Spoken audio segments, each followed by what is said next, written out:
ವಿಡಿಯೋಗಳನ್ನು ರಿಲೀಸ್ ಮಾಡಿದಂಥವ್ರು ಯಾರು, ಅದನ್ನು ಸ್ಪ್ರೆಡ್ ಮಾಡಿದಂಥವ್ರು ಯಾರು, ಇದು ಯಾಕಂದರೆ ಈ ರೀತಿ ವಿಡಿಯೋಗಳು ಟ್ರೋಲ್ ಆಗ್ತವೆ ಅಂತಂತಂದರೆ ಹೆಂಗಿದು, ಯಾರು ಎಲ್ಲಿಂದ ಕಳಿಸಿದ್ರು? ಇದರ ಹಿಂದೆ ಏನಾದರೂ ನಟ ಧನ್ವೀರ್ ಇದ್ದಾರಾ? ನಿನ್ನೆ ರಾತ್ರಿ ಅವ್ರನ್ನ ವಶಕ್ಕೆ ಪಡೆಯಲಾಗಿದೆ. ಧನ್ವೀರ್ನ CCB ವಿಚಾರಣೆ ಮಾಡಿದೆ. ನಿನ್ನೆಯಿಂದ ಇವತ್ತಿನ ತನಕ ವಿಚಾರಣೆ. ರಾತ್ರಿ 1 ಗಂಟೆಗೆ CCB ವಶಕ್ಕೆ ಪಡಿತು. ಆವಾಗಿನಿಂದ ಇವತ್ತಿನ ತನಕ ಬೆಳಗ್ಗೆ 11:45 ತನಕ ವಿಚಾರಣೆ ಮಾಡಿ ಆಮೇಲೆ ಕಳಿಸಿದ್ದಾರೆ. 10 ಗಂಟೆ ಧನ್ವೀರ್ ತಂಪಾಡಿಗೆ ತಾವು ಹೋಗ್ತಾಯಿದ್ರು ಏರ್ಪೋರ್ಟ್ ಕಡೆಗೆ. ಅಲ್ಲಿಂದಲೇ ಅಧಿಕಾರಿಗಳವನು ಹಿಡ್ಕೊಂಬಂದು ವಿಚಾರಣೆಗೊಳಪಡಿಸಿದ್ದು. ದರ್ಶನ್ ಪರಮಾಪ್ತ ನಟ ಧನ್ವೀರ್ ನೋಡಿ, ಈ ಥರದ್ದೆಲ್ಲರ ಆಗೋಗ್ಬಿಟ್ರೆ ಇನ್ನಷ್ಟು ತೊಂದರೆಗಳು ದರ್ಶನ್ಗೆ. 10 ಗಂಟೆ ವಿಚಾರಣೆ, 10 hours. ಮಧ್ಯರಾತ್ರಿ 1 ಗಂಟೆಯಿಂದ 11:45 ತನಕ ಅವ್ರನ್ನ ವಿಚಾರಣೆ ಮಾಡಿ ಕಳಿಸ್ಕೊಟ್ಟಿದ್ದಾರೆ. ಎಲ್ಲಿ ಸಿಕ್ತು ವಿಡಿಯೋ, ಯಾವಾಗಿಂದು, ಏನು ಎತ್ತ. ಇಲ್ಲಿ ಅತ್ಯಂತ ಸಹಜವಾಗಿ ಒಂದು ಪ್ರಶ್ನೆ ಬರುತ್ತೆ. ಈ 25ರಲ್ಲಿ ಏನಾಗಿರೋ ವಿಡಿಯೋ ಅಂತಂದ್ರೆ ಹೌದಪ್ಪ ಅನ್ಬೋದು. 23ರಲ್ಲಿ ಆಗಿರೋದು ಅದು ಧನ್ವೀರ್ ಕೈಗೆ ಹೆಂಗೆ ಸಿಕ್ತು?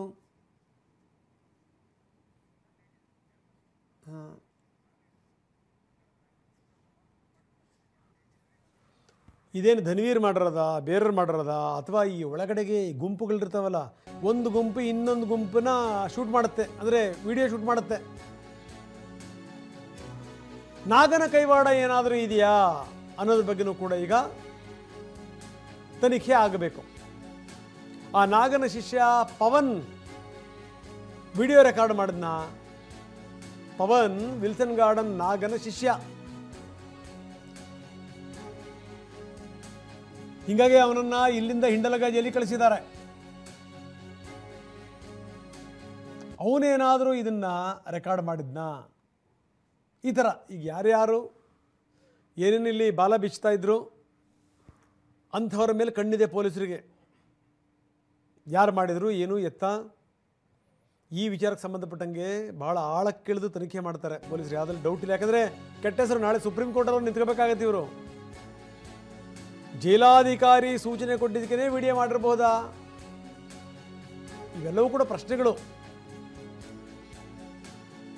ಪವನ್ಗೆ ಜೈಲಾಧಿಕಾರಿನೇ ಒಬ್ಬ ಜೈಲಾಧಿಕಾರಿ ಹೇಳಿದ್ರಂತೆ ಮಾಡಿ ಅಂತ. ಬೇಕು ಅಂತಲೇ ಮಾಡಿಸಿದ್ರ ಅಂತ.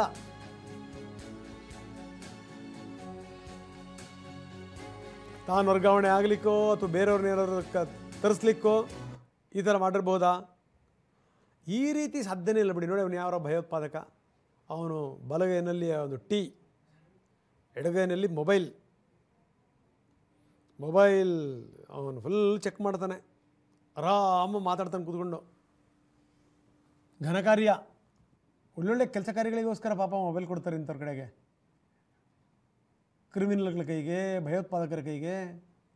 ಇಲ್ಲಾಂದ್ರೆ ಹೆಂಗೆ ಸಮಾಜ ಹೆಂಗೆ ಸಾಗಬೇಕು ಹೇಳಿ? ಅಂದರೆ ನೋಡಿ ಎಂಥ ಭಾಗ್ಯ ಇದು. ಎಲ್ಲಿದ್ದರೂ ಕೂಡ, ಅಂದರೆ ಪಾಪ ಎಲ್ಲಿದ್ದರೂ ಕೂಡ ಅವ್ರವ್ರ ಕೆಲಸ ಅವ್ರು ಮಾಡ್ತಿರ್ಬೇಕು. ಕಳ್ಳರು, ಸುಳ್ಳರು, ಮನೆ ಹಾಳರು, ಭಯೋತ್ಪಾದಕರು ಅವ್ರು ಜೈಲಲ್ಲಿರ್ಬೋದು, ಅವ್ರ ಕೆಲಸ ಕಾರ್ಯಗಳು ಆಗ್ತಿರ್ಬೇಕು. ಅದಕ್ಕೋಸ್ಕರ ನಮ್ಮ ವ್ಯವಸ್ಥೆ ಅದನ್ನು ಮಾಡಿಕೊಟ್ಟಿರೋದು. ಅವ್ರಿಗೆ ಕೊಟ್ಟು ಆಯ್ತಪ್ಪ ನಿಮ್ಮ ಕೆಲಸ ಕಾರ್ಯಗಳು ಯಾವೂ ಕೂಡ ಸ್ಟಾಪ್ ಆಗಬಾರ್ದು. ಭಾಳ ಘನಕಾರ್ಯ ನೋಡಿ, ಸಮಾಜಕ್ಕೆ ಭಾಳ ದೊಡ್ಡ ಸಂದೇಶ ಕೊಡುವಂಥ ಕೆಲಸ ಕಾರ್ಯಗಳು ಮುಂದುವರೆಸ್ರಪ್ಪ ಅಂತ ಹೇಳ್ಬಿಟ್ಟು ಮಾಡಿದ್ದಾರೆ.